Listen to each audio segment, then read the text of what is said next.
What farmer was out somewhere, bent over, and a goat just hopped up on his back and he said, "You know what? This is actually relaxing."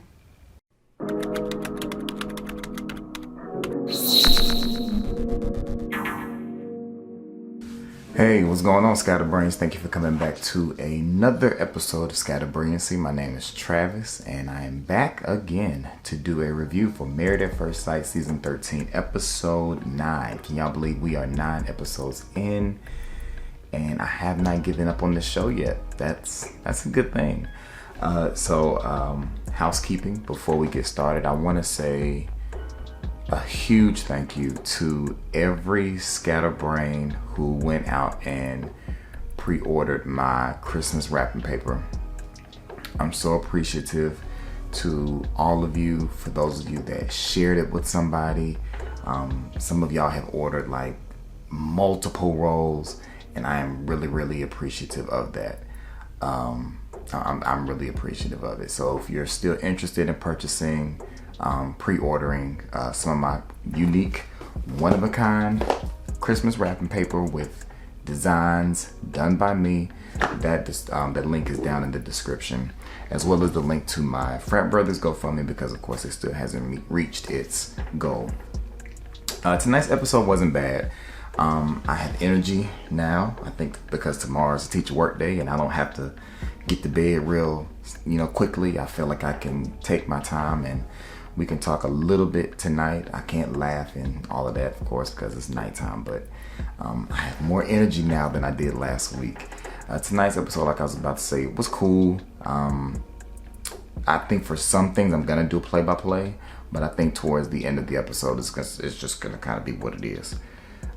So let's start with, so there was no like overarching consistent thing that happened amongst all the couples, besides at one point everybody had to answer some questions that was sent to them by, I guess, the experts, and then everybody got together later on in the episode. But other than that, everybody was kind of doing their own thing. So we'll start off with Mirla. I was going to talk about Rachel coming over to see her, but there was nothing really to take away from the conversation when Rachel visited her, other than Gilbert bought her some, Princess Mirla, I forgot that's her name. Gilbert bought Princess Mirla some rubber, like the silicone rings. That way, when you're out and if you're doing something, you don't have to worry about getting your real ring messed up. Or sometimes when you're working out, it's better to have on that than your actual wedding band or whatever. And she didn't really seem too fond of what he got her, maybe because it wasn't premium grade silicone. And of course, we know Princess Mirla likes the finer things in life, but she didn't really seem like she was that happy that Gilbert thought enough of her to get a silicone ring. But she did make it known that she wants a Cartier ring. I don't know anything about Cartier other than I think they're expensive, but she's a label girl, so it is what it is. When it comes to the questions that they got, they have a disconnect, I guess, in a sense, about falling in love and what that looks like. For Gilbert, he is more along the lines of you fall in love with somebody, but Princess Mirla is more on the mindset of you choose to fall in love with somebody, and I don't necessarily know if I fully get that or if that fully makes sense to me, because the whole notion of you can't help who you fall for is a real thing. But I do think you have somewhat of a say in it, because if you feel yourself catching feelings from somebody, you can definitely pull back. But I think as far as saying, I'm going to fall in love with you, I don't think that that's a real thing. So I don't necessarily know exactly what she means by that. And I feel like there's a saying that Pastor Cal always has about falling in love, but I don't remember what it is. So y'all leave that down in the comments. What is that? You grow in love? Maybe that's what it is. You don't fall in love, you grow in love. Maybe that's what it is. I don't know. Something else that interesting that happened with them. He offered to give her a foot rub before they went to bed later in the episode, and the editing still on this episode was the editors are having a really good time with the show. They're having a really good time with the show. They're not being as consistent as they need to be, but they're clearly enjoying themselves. I guess, everybody was home with COVID and they were like, what can I do to make this episode more interesting? Let's just spruce it up. But when Gilbert was giving Princess Mirla the foot rub, they had like a split editing scene going on. Like, so in the middle frame, it was like her foot, and it was like here. Oops. It was right up in the camera. And then like it was a tri split. And there was one on the left and one on the right. And the one on our right was was Gilbert, and his face made me so uncomfortable. Y'all go back and watch it. When he first started giving her the foot massage, he was massaging her foot like this.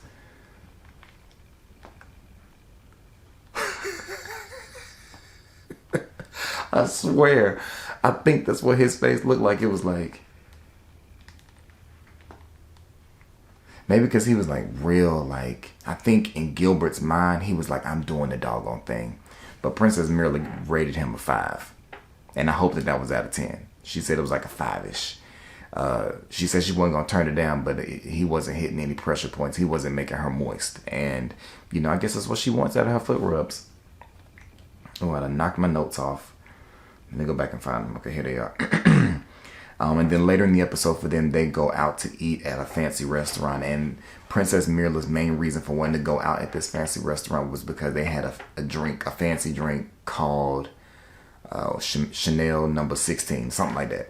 And she went specifically for that reason because she is a label person.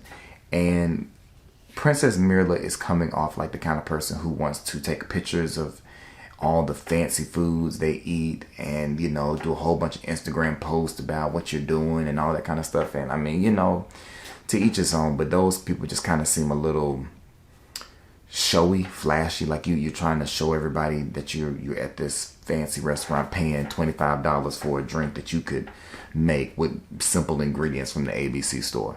I don't really get it, but that's her thing. And Gilbert is just like, I'm not really going out to eat kind of person, but I think he's more, he didn't say this, but I think in so many words he was expressing to her that he's starting to feel like a prop. I think for some people, they just want to be married to somebody so that they have somebody to be with them to go do X, Y, and Z. And I think that he is starting to feel like he's just a prop in her dream of, now I'm going to this bougie restaurant with my husband. You know what I mean?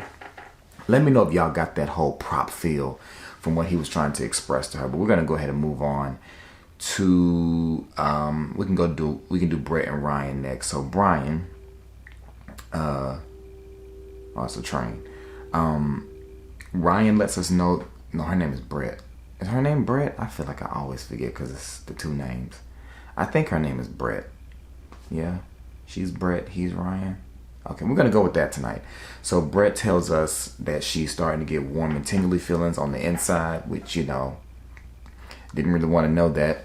But she's ready for the intimacy to progress. But unfortunately, Ryan is just not there. Ryan is not into her. And I think that this episode made that abundantly clear. Ryan and his pit stains are just not interested in Brett.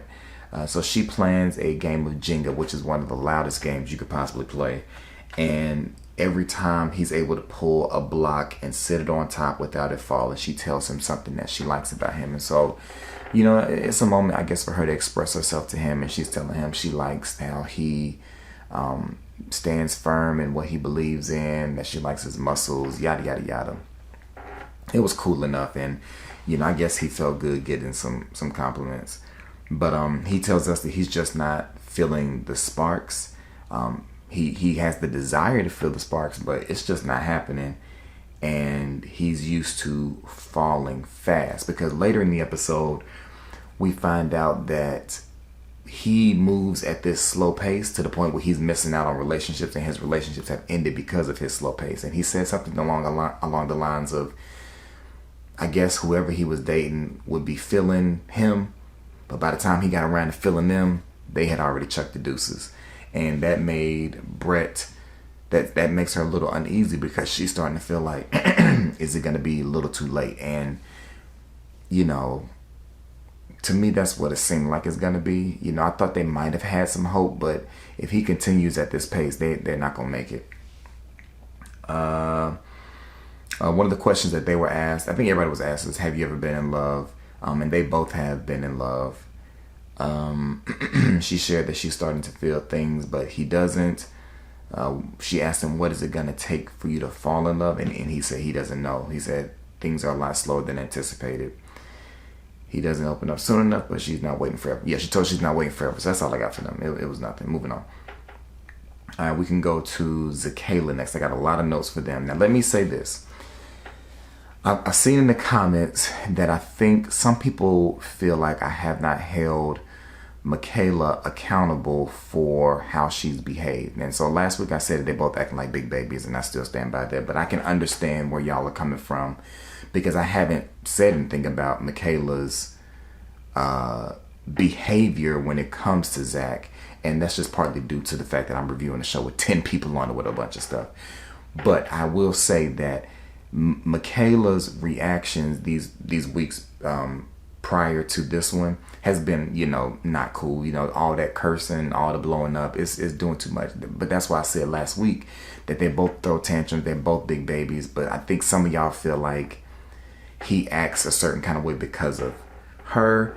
And in this episode, she was making it seem like she acts a certain way because of him. And to me, that's a childish mentality, to think that somebody else has any kind of control over your feelings and emotions. I think that when you get to a certain level of emotional intelligence, you're able to do a better job at controlling your emotions. Now, that's not to say that you're not ever going to get triggered, that nobody's ever going to push buttons, but you can't sit and blame somebody else for choices that you made. Like, that's just not, that's not being accountable at all. So neither Zach nor Michaela seem like they're in the boat of saying, I can do better. I mean, I think they get there eventually in the episode, but when the episode starts, neither one of them seem like they're there. But I have noticed that Michaela does a lot of cursing. It couldn't be me, but you know, they both need to do better when it comes to how they communicate with each other. So in this episode, this is their first time seeing each other after the housewarming. If you remember last week, he decided he wasn't going to stay there because of how she reacted to one of their blow-ups. But what happened off camera was he called her after the party, and she texted him that if he wanted to talk to her, she needed to text some number that apparently wasn't her number. And to me, that's all a part of that immaturity. You just need to grow up. Like, why are you telling your husband to text this other number? Like, you giving him like a Google Voice number or something along those lines. Like, what's the purpose? I don't understand the rationale, the logic. I don't get it. It's all real stupid to me.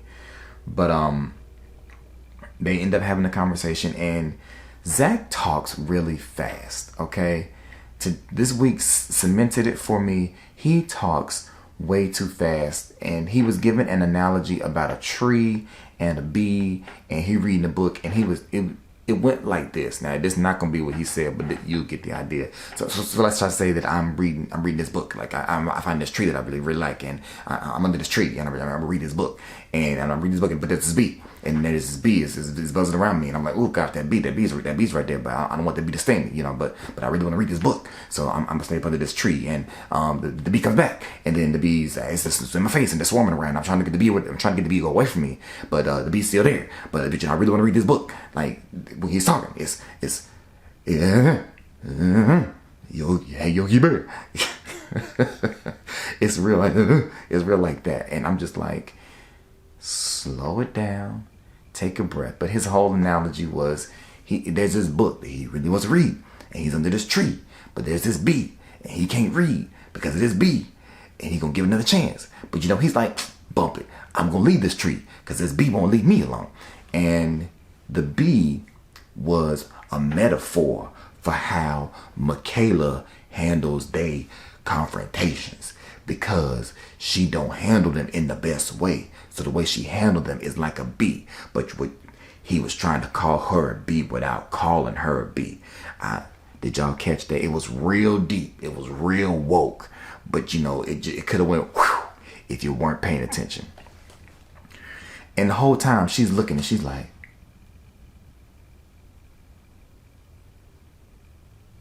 and I was looking at the TV like, so is Michaela the beat? I'm not quite, I don't follow you, Zach. I don't follow you. Like, I'm in the park, but I don't think I'm on the trail, you know? But, I mean, I guess it landed. Who knows? But, this is that whole thing I was talking about, where he was talking about the way her reactions are to what he's saying causes his reaction and and all that, you know, just lack of accountability. And she told him, well, where's the hype? You know, that was her way to put it off on him. But somebody said something about it's a new she said they have a new relationship, and he felt like that's an excuse. And conflict resolution is the issue. Conflict resolution is one of the issues. The other issue is y'all's lack of ability to communicate effectively is another one of the issues. He didn't know if he could ever get over the things that they had been through. And, you know, neither one of them have really been in serious relationships. And they're just not, they don't have enough experience to be married. You know, just being honest. You can never really be prepared fully for marriage. But I also think that you can absolutely be underprepared or ill prepared. You can be ill. You can definitely be ill prepared, and both of them are ill prepared. And the experts are very hands off. I think maybe because y'all were complaining about them being too hands on, but they need to go ahead and just reach back in and touch Zakayla. So he's just trying to find out, you know, what can I do when we have these situations? Like, I'm just trying to figure out, like, what can I do to make things feel better? You know what I mean? But yeah, whatever. Now, he says, do you think we'll get back to where we were? And was looking at the TV like, but where were y'all, Zach? At this point, they're like 2-3 weeks in. You had the vid for like 2 weeks. So y'all don't have a baseline at all, unless you call hunching and crunching y'all bunches of oats on day 2 the baseline. Like, y'all have no foundation, so there's nowhere to get back to. Y'all are starting from scratch. So I think maybe are we ever going to get back there is maybe that euphoric feeling they had on the wedding, the wedding day and the wedding night and the first day of the honeymoon. But there's nowhere for y'all to get back to. Y'all don't have anything. Y'all have to just build it all. And so that really confused me. They go on a date later in the episode, and that's where they do their questions. They both say they've never been in love. He talks about his checklist, and I was trying to write it down as it was popping up on the screen. So he was saying the things that were on his checklist was he wanted a woman that had good looks, was ambitious, intelligent. My phone put Sparta or trust. So I don't know what that, maybe it's supposed to be spontaneous. I was typing so fast and not looking at my phone. I was typing and looking at the screen. So maybe that's supposed to be spontaneous. Somebody honest, loyal, and mature. And she was feeling like, bro, you want a lot.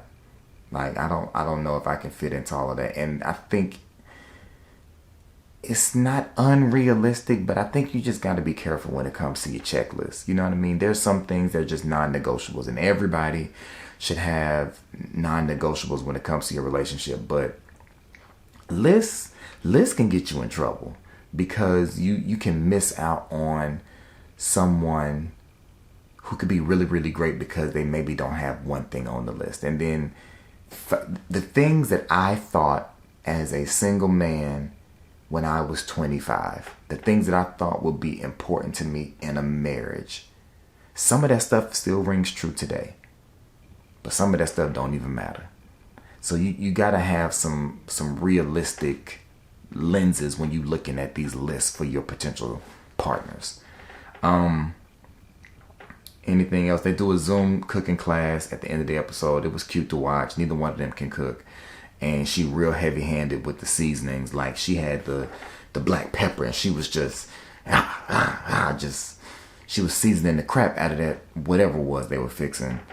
It looked nasty. It looked juicy, and it looked like something that wasn't supposed to be juicy because it was runny, and I was just like, it looked nasty. And she tasted, and she could not taste the spice But he was like, this is so spicy. But she was like, I can't taste it. She probably couldn't taste it because she probably had coronavirus. But, you know. All right, Bonnie. They're also doing their first meal together. She brings up what he said the other night about doubt and not really feeling ready.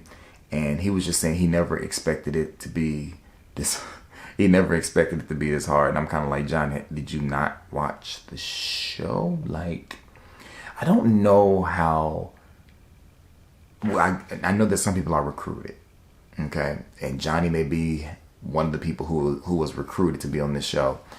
But I just don't understand how you can watch Married at First Sight, get on Married at First Sight, and then be like, I didn't know it was going to be this hard.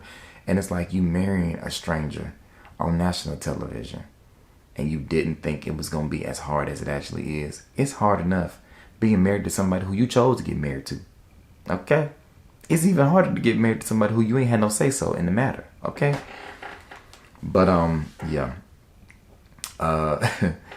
So she's very observant and of his actions, but he just wants her, and when she's observing his actions, she's drawing her own conclusions about what she believes is happening when she feels like she's seeing him withdraw in certain situations. And Johnny's whole thing is just ask me, you know, how I'm feeling, what I'm thinking, instead of drawing your own conclusions. Because when Bao gets in that mode of analyzing you, it's the teeth. Her teeth come together, and I just look at you and I notice that you kind of withdraw, and I don't like that. And I want you to love me, but I don't know what I need to do to get you to open up to me. That's how Bao talks. I'm good at impersonations, if y'all can't tell. Johnny lets out awkward laughs outside of his cry, but he lets out awkward laughs. It's like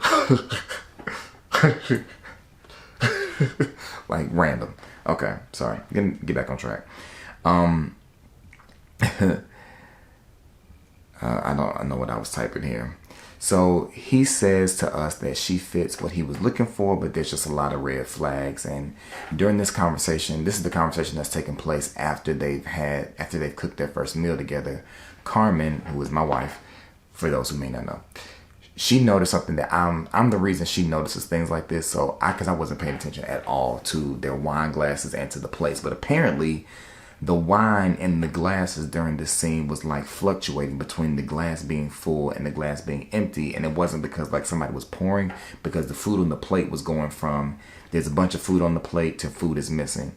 And that's one of the things that we, Carmen and I, don't like about reality shows is when you start trying to lead us, when the editors or producers try to lead you down a certain path to guide your thoughts, but they don't do enough work to make sure that the scene flows. Like you're taking bits and pieces of the same conversation. So I mean, the conversation is happening, but you're taking the beginning part and you're putting it over here, and then you're taking this part and putting it over here. And I don't like that stuff. I don't like the way when they do that. But Carmen noticed that. When they get to their questions game, he learned they talk about sexual intercourse. And so he learned about sexual intercourse from hentai. And hentai is like anime, but with sexual intercourse, for those who did not know that. The pillow between them is gone because they finally have consummated their marriage. It was pretty clear the way they was talking, the way they were touching each other, looking at each other. Because after that conversation, Johnny looked like he was about to just rip her clothes off at that moment. So it was clear that they was about to do the nasty. She does something nice for him later in the episode. She brings the bar to him. They do a beer tasting. She has fried chicken and they play darts. And the whole thing is, if he wins, they do what he wants to do in the bedroom. If she wins, they get to do what she wants. They both should just be happy to know that no butt stuff is going to be going on. Because remember, earlier in the season, we found out neither one of them like butt stuff. So butt stuff won't be happening for Bonnie. They do an art date later in the episode, and he's irritated by her because she's real focused on making sure that she's painting it correctly. And this is all a part of all the red flags that exist. But Johnny's in his head too much when it comes to Bao. He can't just accept Bao for who she is. He wants to make Bao perfect, and that's just not going to happen. All right, I had to delete some of the old videos off because I was running out of space. But we're down to our last couple, which is Short Jose, in his irritating fashion, has to point out all the things that are not aligned with perfection, which would be, can I tell you something I noticed? Your toothpaste. It's, you squeeze from the middle, and I would much prefer that you squeeze from the bottom, because we want to make sure that we're getting every ounce of toothpaste. We want to make sure we're getting all the toothpaste out of the tube, and the best way, most effective way to do that is to squeeze from the bottom and roll it up, and just not manhandle it from the middle. Can you do that for me, Rachel? Like, Carmen is like that. Like, it's toothpaste. It's gonna come out the tube. Be glad I'm brushing my teeth in the first place. How I get the toothpaste out the tube shouldn't be none of your business. That's why me and Carmen don't share toothpaste now. So she can't be policing how I squeeze my toothpaste out of my toothpaste tube, okay? Now, okay, Carmen told me there's some things that I can't say on camera so I don't offend nobody when I say this. They go and do goat yoga. Okay, and so for those who don't know what goat yoga is when you go do yoga with goats. Hence the name, goat yoga. Now, what does it mean by you doing yoga with goats? You do your yoga stuff, and the goats, they just like prance all over you. Like, this is like the Three Billy Goats gruff, and they just hopping along the bridge on your back. And it's supposed to be real relaxing to feel these hoofs all on your back and your spine and on your head. Now, that's not nothing that I would ever find myself interested in. I live in a very country part of Charlotte. Very country. Like, right outside of my neighborhood, there's donkeys, bulls, cows, goats, sheep, chickens, horses. What else is over there? It's old McDonald live across the street, okay? But not at any point in my life would I ever feel like because I wonder, when these kind of crazy things, okay, can we get in focus? Can we get in focus? Can we get in focus? Focus on me. Camera, can you focus on me? What's going on? Like, thank you. Good grief. I wonder, who was the first person to do goat yoga? You know what I mean? Like, what farmer? There's so many jokes. They write themselves, but I can't say them. What farmer was out somewhere, bent over, and a goat just hopped up on his back, and he said, you know what? This is actually relaxing. Let me do downward dog. Ooh, crawl on my back. Crawl on my bike. Ooh. Who was the first person to have a goat prance across your neck and say, I like this. Let's take this to the masses. I wonder where things originate at. But you ain't gonna never catch me on nobody's farm with no goats crawling on me. Nope. Moving on from, I haven't spent too much time talking about the goats. Mama Stay, No Mago. I don't know what that was. Oh, he was petting the goat, and he was using the Jose hand. Did y'all notice he was petting the goat with the Jose hand? And she was like, I'm getting dad vibes from you holding this goat. And I'm like, it's a goat though. What kind of dad vibes are you getting from him holding a goat? I don't know, man. Some people, y'all are weird. So for their questions, it's no surprise that she has to bring up to Short Jose that he don't listen. Short Jose likes to listen to Short Jose. He don't really care what none of y'all are saying because he knows everything. We might want to call him like Peabody. Is that the dude named the cartoon with the dog? Peabody and Sherman. Was Sherman the boy or was Peabody the boy? I don't know. Y'all let me know down in the comments. Like Pinky and the Brain. You know, name a famous duo, a more famous duo. But he ain't been listening to her. she is tired of him not listening to her. So he said, just tell me twice. I mean, you know, I feel like I really can't say anything about listening, because I feel like Carmen to jump in these comments and be like, I know you ain't talking. So, you know, I'm just going to leave that alone. So he's never been in love before, which is surprising, but not surprising. And he said he was in a strong like with a girl for 4 years. And the reason why it didn't go further was because she had kids. But my thing is, like, y'all were together for 4 years, which means she obviously had the kids prior to you. And the kids were the problem, yet you were there for 4 years. And in those 4 years, you never made it past like. Something about that don't sound right to me. I can't imagine being in anybody's space for that amount of time and I just like you. I call BS on that, but y'all let me know what y'all think about Short Jose's 4-year relationship with no love. So he asked her, what's one thing you've always wanted? And she's like, a Porsche. You don't want a Porsche. You want coasters. I know you thought you wanted a Porsche, but you don't want a Porsche. You want coasters. So they made coasters. It was cute enough, you know. I thought he was gonna like put like words of affirmation to himself on the coasters, but you know he didn't, which is great. So during the honeymoon, I didn't say this in any of the videos, but she mentioned that she cheated, and that kind of was like a pin in his head. And they talk about that, but she says it was with the guy that she was with for 8 years. She cheated year 2. He forgave her. Jose was like, if she cheats on me, she's not getting forgiven. She's not being forgiven. Like, I'm too perfect. Like, why would she cheat on me? Look at me. I'm Short Jose. Why would she need anything else? I mean, do you see this? She's not gonna cheat on me. So, yeah, I realized I did this whole review in this shirt, and I had all intentions of changing my shirt to a different one. Hopefully, y'all can't read nothing that's on the shirt. But he says he wouldn't forgive her if she cheated. It's going to come up again next week, and they have said that they love each other.